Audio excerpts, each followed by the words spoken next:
"Do you think your mom might be playing a prank on us?" Regina asked her husband as they stood in the drizzling rain, waiting for the train that had arrived 20 minutes ago. "I don't think even my mother would go to such lengths for a joke, Carrot Top," Stepan replied, meeting his wife's gaze with a hint of doubt. The previous night, the Tokarevs had received a message from Stepan's mother, stating that she would be arriving the next morning on a specific train. The message was brief, as Alla Igorevna was not one for unnecessary words. This news instantly brought a wave of despair over Regina. "Why is she coming?" Stepan asked, his concern evident. "What's happened? The car number doesn't even match." Stepan made multiple unsuccessful attempts to reach his mother by phone, while Regina watched him with a sad smile on her face. "It's no use, Stepan. You know she refuses to speak loudly in front of all her fellow passengers," Regina explained. "Those are her exact words. Plus, she knows you'll try to call her back immediately. Imagine explaining everything to your son in front of everyone. It's not an ideal situation." The next morning, the rain was pouring down heavily. In their haste, neither of them had thought to bring an umbrella. The train had arrived long ago, and for the past 10 minutes, the Tokarevs had been frantically searching from carriage to carriage, hoping to spot a familiar face in the bustling and diverse crowd. Gradually, the crowd dispersed from the platform, leaving behind a cart filled with vibrant suitcases. The rain-soaked couple remained, their eyes fixed on the distance. Regina glanced longingly at the bouquet of wildflowers that had sadly wilted into a sorry state. "Carrot Top, I think that's her," Stepan exclaimed, pointing towards a woman with a large bag and a wheeled suitcase emerging from a distant carriage. "Of course, it's Alla Igorevna herself. She wouldn't push through a shouting crowd like a commoner," Regina remarked.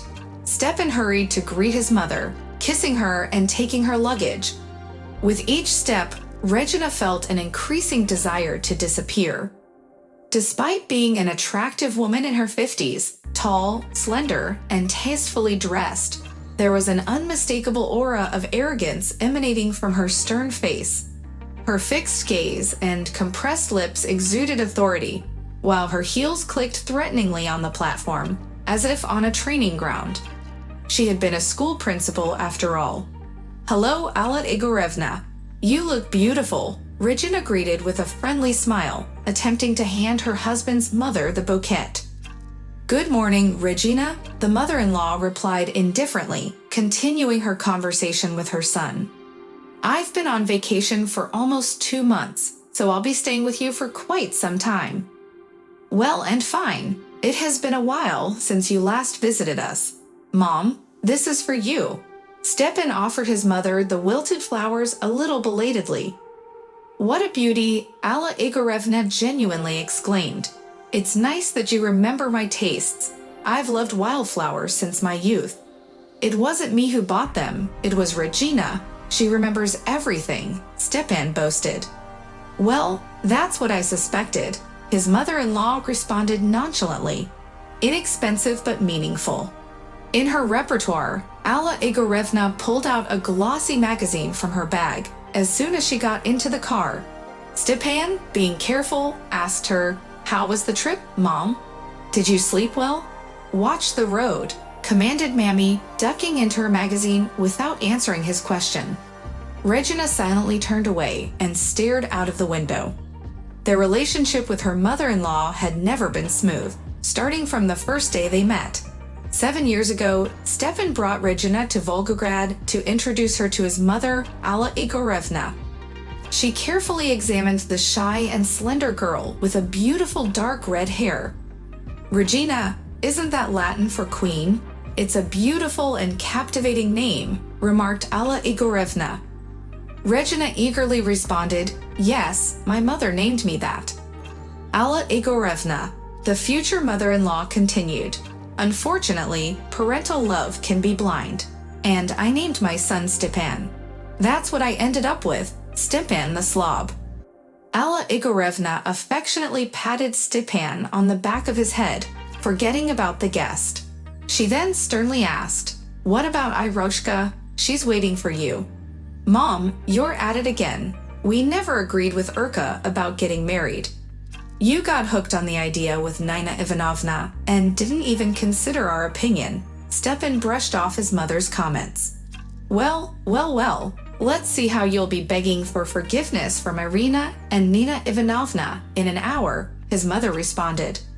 Did you invite them for dinner? Stepan asked, indignant. Of course. And who do you think cooked all these delicious dishes while I was at school from morning till night? Nina and Irishka. How could I not invite them? Alla Igorevna explained. Stepan always had a tough demeanor, so Regina shifted her gaze guiltily, realizing that he wasn't comfortable. Noticing this, Irina took a moment and quietly whispered to her in the kitchen, trying to console her. Don't be so upset. Alla Surovaya doesn't give up easily.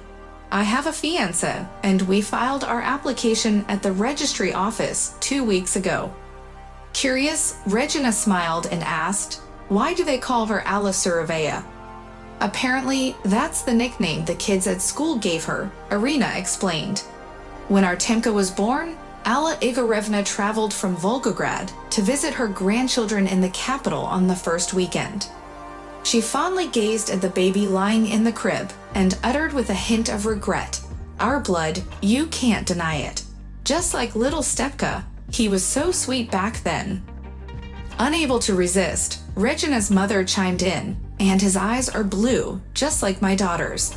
All babies have blue eyes. Alla Igorevna vehemently protested. They'll darken soon enough. Thank God he didn't inherit red hair. Alla Igorevna adored her grandson. For 2 consecutive summers, she took him to Volgograd for a couple of weeks, sending fruit baskets through a familiar conductor. However, her daughter-in-law still didn't perceive her as a fully accepted member of the family. The only saving grace was the physical distance between the 2 cities. 5-year-old Artemka was the only one in the family who wholeheartedly rejoiced at his grandmother's arrival. He excitedly showed off his toys and proudly displayed his branded sneakers in front of his parents. Regina had to continuously step on cherry pits scattered on the floor, but it didn't bother her because her son was happy. However, this visit from Alla Surovaya did not bring about any changes in her habits. After a couple of days, Regina started feeling worthless and inadequate. It seemed that she didn't clean the apartment well enough, dress stylishly, properly educate her son, or cook exceptionally. The mother-in-law would skillfully make remarks, making it difficult for Regina to respond without seeming rude or foolish. She would often demonstrate through her own actions that everything could be done much better. On the weekdays when Alla Igorevna was alone, she would stay busy. Regina was not untidy, but her apartment had never been so pristine. The bed linens had never been so brilliantly white, as though her mother-in-law had used some magical washing machine. Thank you so much for your help, Alla Igorevna. Things are so chaotic at the office right now, I barely have time for anything. Regina gratefully thanked her from the bottom of her heart, only to receive a metaphorical slap on the nose. You're welcome. I can't bear to see my grandson suffocating from dust that's been accumulating for centuries. With her unrelenting patience, Regina endured the mockery for a long time. But one day, she couldn't take it anymore. During dinner, when Alla Igorevna was meticulously picking at a cake that was Regina's pride and joy, she finally snapped. That evening, Regina silently had a tantrum in the bedroom, followed by an outburst in the kitchen where her mother-in-law was playing solitaire. Hey, Alla Igorevna, if you're not satisfied with the way I cook for your son and grandson, why don't you take over in the kitchen? The daughter-in-law suggested. Do you expect me to do all the household chores then? The mother-in-law calmly responded. Why not? I can take care of the laundry and cleaning, and you can handle the cooking. Let's switch roles, the daughter-in-law persisted. All right, no problem. Alla Surovaya agreed without hesitation. Later that night, Regina's husband sighed sadly. Regina, this was all a mistake. Now me and Temka will go hungry. Mother was at school the whole day and she never learned how to cook. Nena Ivanovna always cooked for us.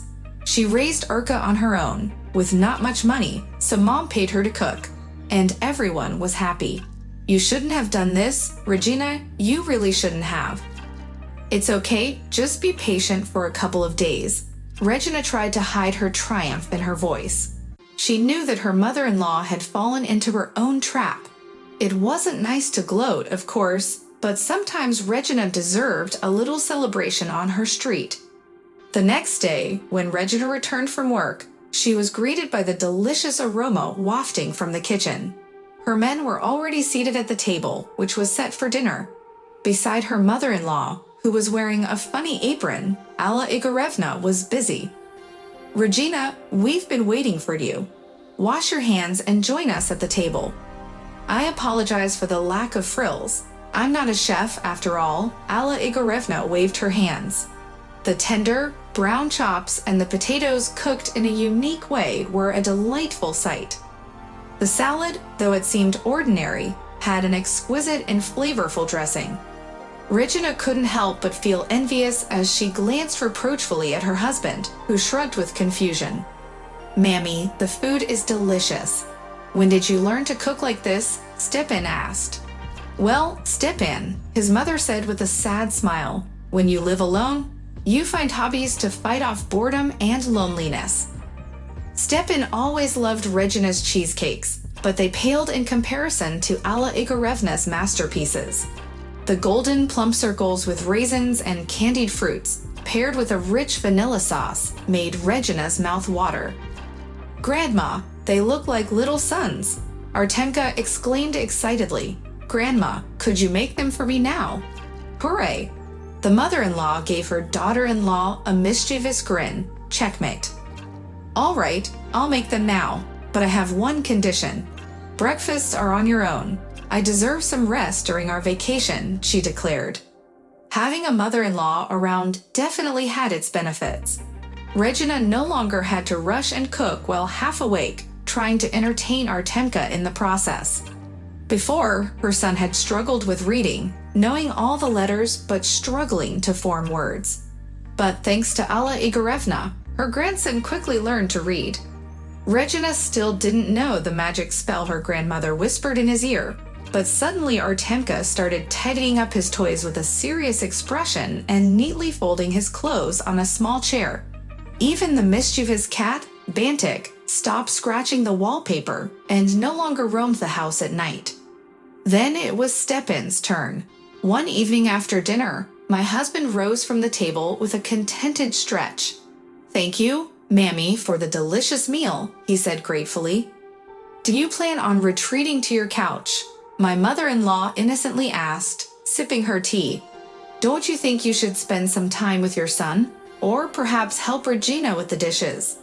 Not today, Stepan sighed heavily. I'm exhausted. I've been working all day, Mom. Really? Let me tell you a little secret, replied Alla Igorevna, wagging her finger in front of her perplexed son.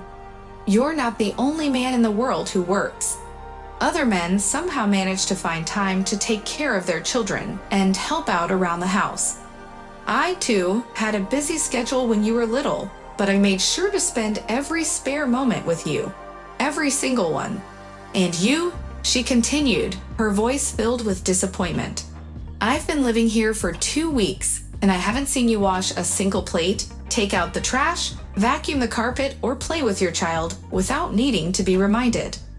Mom, please calm down, Stepan said defensively. Red doesn't like it when I get involved in household chores. Really? My mother-in-law raised an eyebrow in amazement. It seems that Red has transformed into Cinderella, and you haven't even noticed.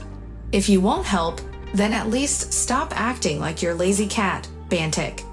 Can't you keep your dirty socks from littering the entire house? Your grandfather, my own father, never let his wife wash his socks even once. He was considerate, you know. Stepan sat quietly, overcome with shame. Suddenly, he burst into laughter. Ladies, starting tomorrow, you won't find a single one of my socks, he declared. By the way, I'll go take out the trash. Left alone in the kitchen, Alla Igorevna let out a sigh. "When you're young, you make so many mistakes," she mused. "I was always afraid that Stepke would grow up to be too dependent on me. I wanted him to become a strong man. I suppose I pushed too hard. He ended up being clueless, with no respect for the hard work of women." "You're a feminist," Regina teased, smiling.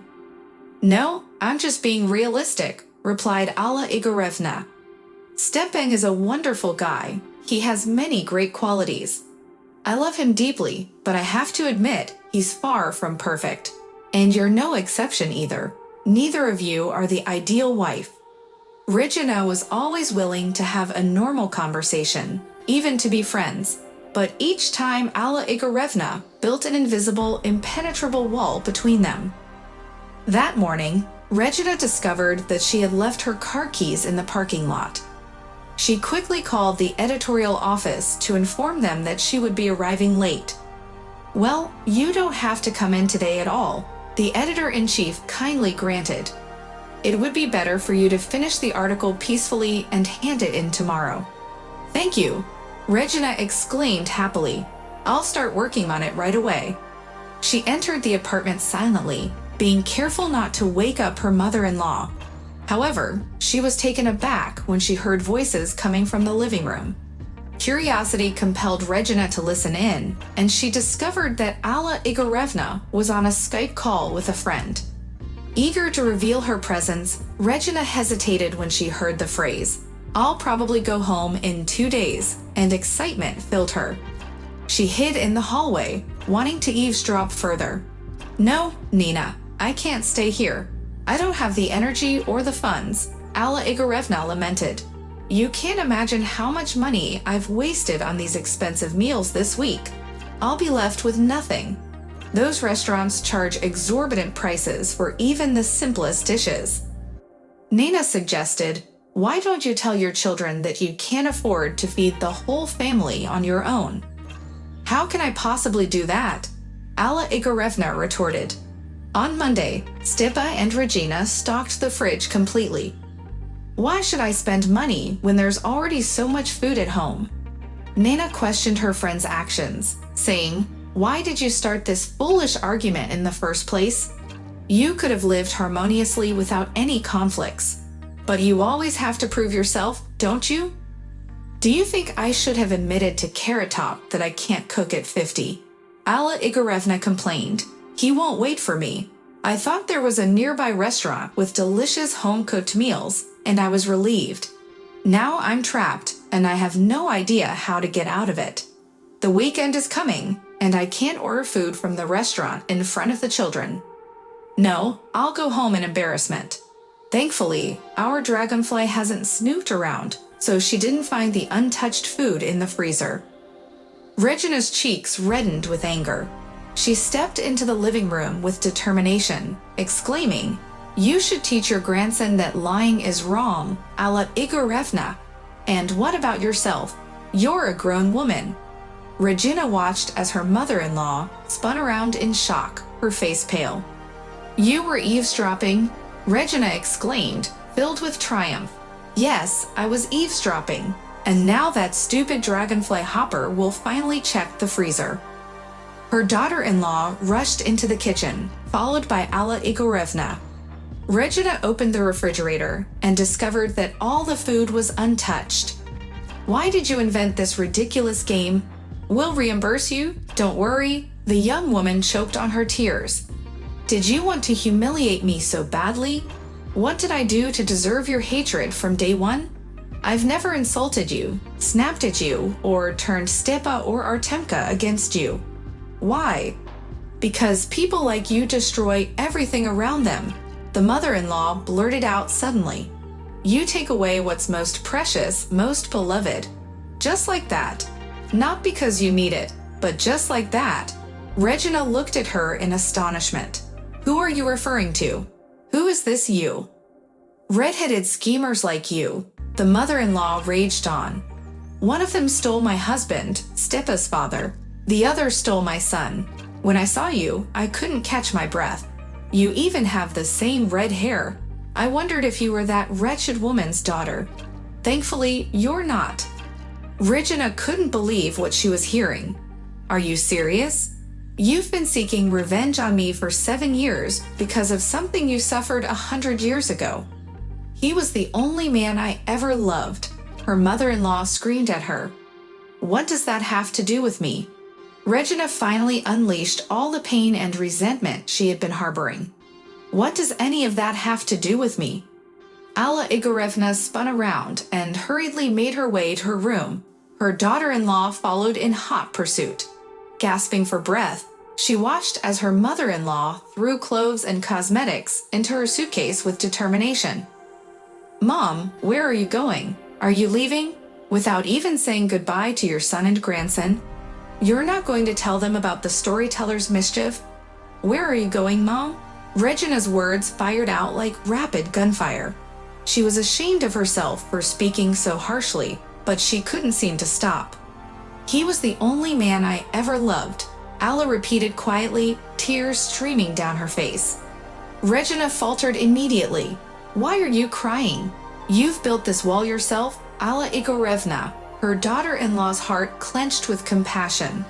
For the first time, she saw her mother-in-law not as an iron lady, but as a vulnerable woman who craved love and protection.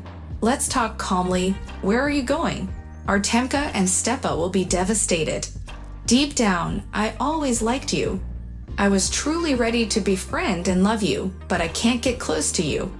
Alla Igorevna silently zipped up her suitcase and took a step towards the exit. Regina blocked her path and tried to take away the suitcase. "Alla Igorevna, please forgive me. Let's talk like civilized human beings for once." "Let go, Regina," the mother-in-law insisted, snatching the suitcase back. Regina grabbed the suitcase again and forcefully threw it to the floor, kicking it with such intensity that the weighty bag flew aside like a piece of fluff, crashing into the nightstand and shattering a beautiful statuette. Both the mother-in-law and daughter-in-law stood there, breathing heavily, their eyes fixed on the shattered fragments. Then Alla Igorevna exclaimed, "Goal," and both women burst into laughter. Their laughter was genuine and heartfelt, seemingly erasing the weight of their grievances against each other. They sat on the bed for a long time, laughing, crying, apologizing, embracing, and seeking forgiveness. After an hour, Alla Igorevna dried her teary eyes with a handkerchief. "Artemka asked me to make cheesecakes today," Alla Igorevna said, her voice filled with uncertainty. "But how can I do it now? I have no idea." "Don't worry," Regina reassured her with a smile.